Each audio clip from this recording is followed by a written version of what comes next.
Dr. Steinman, thank you very much for your testimony as well. Very useful and very timely suggestions from all of you, and it really will help us to be more proactive and to play our role, which we are very earnest to do. And thank you so much for taking the time to put together such outstanding testimony and for your service on behalf of humanity and on behalf of these initiatives in particular. Let me ask you just a few questions, and I'll yield to my colleagues. We will expect to vote in about 45 minutes, so I want to make sure, since we have 4 or 5 of us here today, that we all get a chance to ask. So I'll lay out my questions and then ask you to answer, and then go to my friend and colleague, Karen Bass. With regards to the efforts by the United States government to encourage regional integration, what programs have actually made a measurable difference? Are there things that we have not done? I know, Mr. Landy, you gave us a list of some 8 specific things, and I wrote them down, and I'm sure all of us will be looking at how we can, but any gaps that need to be filled right now to ensure the greater probability of success? The issue of transportation is always a very important. I mean, it was Eisenhower recognized that superhighways were one of the keys of very robust infrastructure to creating highways to get goods to market and to consumers. Over the many years, you, Mr. Landy, have promoted the use of the Regional Millennium Challenge Account grants, only to be told that those grants require more accountability than the regional economic community could provide.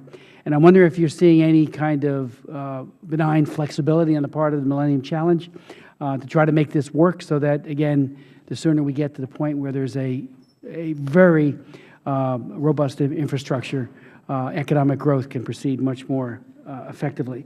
With regards to the rollout, you know, the European Union, we all watched with some bated breath as the euro came online, and it was a mistake after mistake. Are those lessons learned by what has happened on the European continent being utilized in this context of Africa? And Mr. Schneiman, you pointed out that reaching the target date of 2017 is important, but we need to recognize progress itself. It may slip a few years. My question would be a couple of things. One, you mentioned that the U.S. regional trade hubs in Africa managed by the U.S. Agency for International Development have had a positive impact, and you encourage Congress to continue funding them, which I think is you know, the budget's almost done, and I think it's going to happen. But can you cite some examples of success that these trade hubs have achieved, so that we have something very tangible that we can talk about? Please proceed. Dr. C. If I may answer the questions on the lessons from the European crisis, I think one key lesson from the European crisis is that financial integration comes with costs and benefits. In most African RECs, we are not yet at that level of high financial integration. But the key lessons is that once that step will be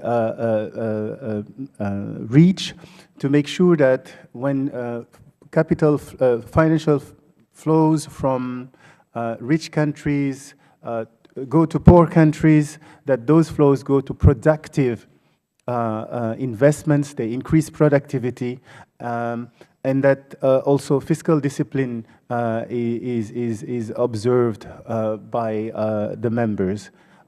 So far, we can, in the roadmap, when we are strengthening the institutions for integration, keep these lessons in mind.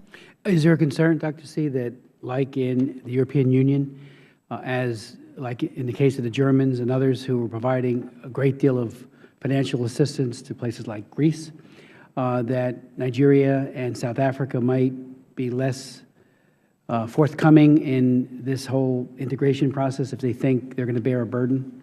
Yes. So this is a good question, because if you take the case of Nigeria, it's a major oil exporter, whereas other members in the RECs are not oil exporters. Nigeria is much larger. So when there will be basically an arbitrage between the costs and the benefits of actions by Nigeria, there will be the need to have a very strong and independent common central bank. So strengthening the institutions, the regional institutions, will be really key, and there will be also a need for Nigeria to have more fiscal discipline too. Thank you. Mr. Ladd.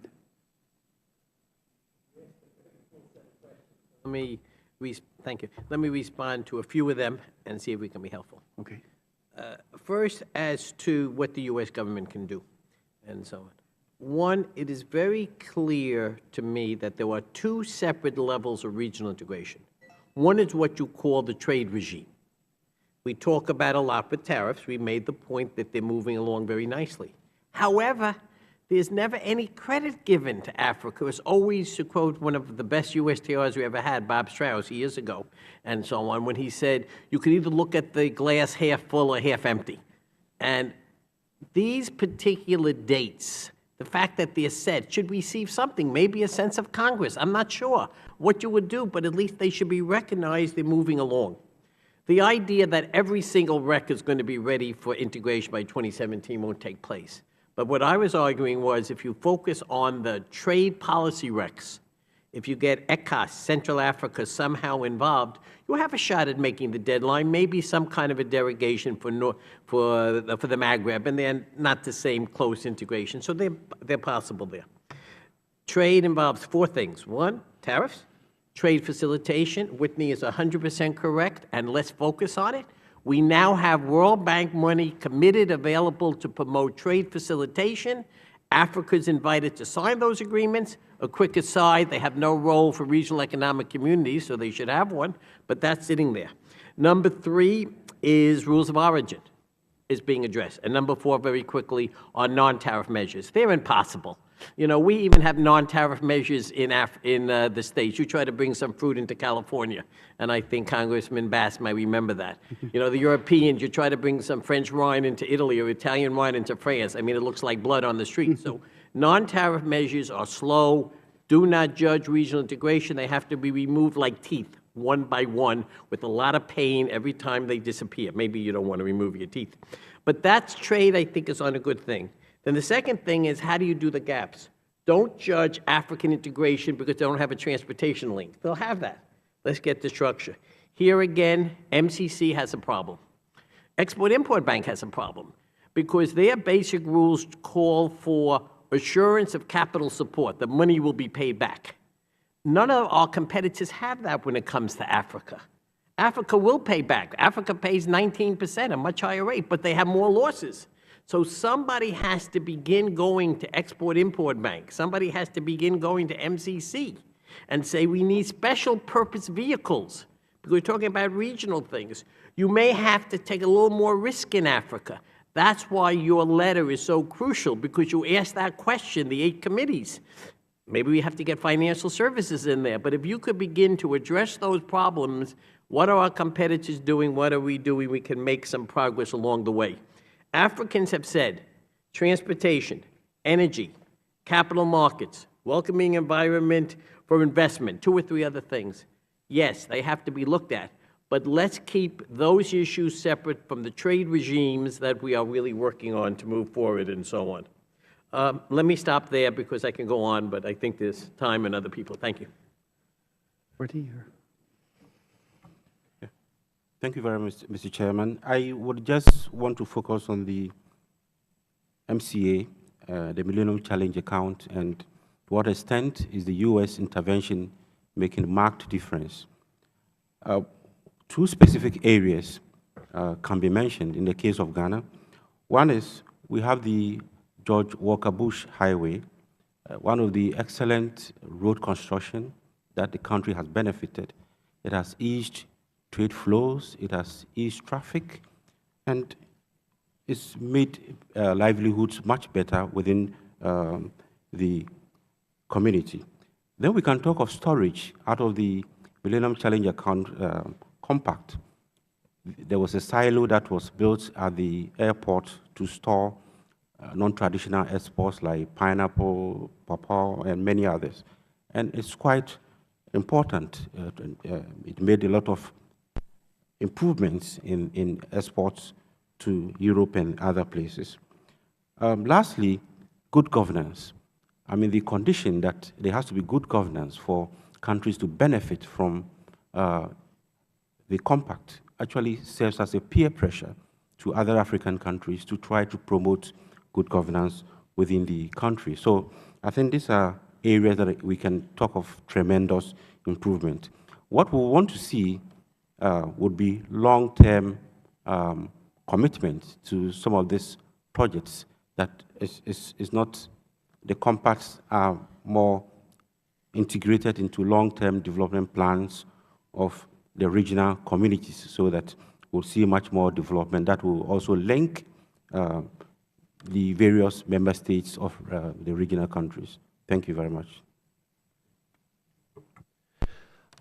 Thank you, Mr. Chairman. Let me respond to some of these questions. What programs have actually made a difference? I think there have been a number of programs that have focused on computerizing border crossings, programs that I would say are incremental. What we haven't seen is transformational programs, and I think that's the critical difference.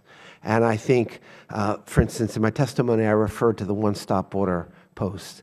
And so I think the challenge in front of us is how do we get behind one program that really will be transformational, and how do we set goals? So in 5 years, we know that there'll be 40 of these one-stop border posts throughout this region, and we can measure the difference that it makes. Secondly, I'm very interested in your reference to President Eisenhower and the development of our highway network. It's a very important question and analogy, but remember, that was within one country. I think what we're talking about is cross-border, and there comes the sovereignty issue. The World Bank has had a very difficult problem with this. You can take the example of Tanzania, which has received an $850 million compact. But Kenya is not an MCC country. Uganda is not an MCC country. So there are constraints. And so I think what Steve was referring to, can we be creative? Can Congress and the administration come up with mechanisms and criteria that would enable these programs to address cross-border roads or cross-border rails or cross-border power and utility services? I think that really has to be part of our conversation.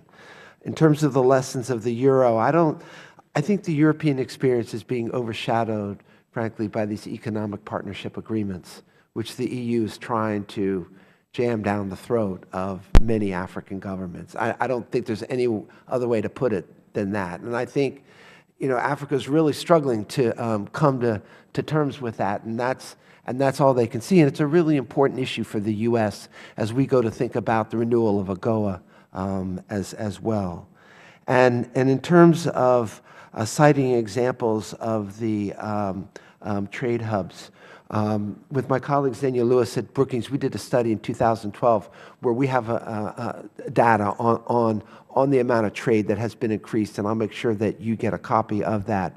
Suffice to say that these trade hubs are important. Not only they've increased trade, but some of them have done something else that is important. In West Africa, the trade hub is sort of a backbone for a framework of trade initiatives that reach out through the region. And I think they've provided a blueprint for the way forward, a way forward to deepen our knowledge of African markets, our access to African markets, and to start providing two-way assistance, not only for Africans exporting to the U.S., but for U.S. companies coming into the regional market.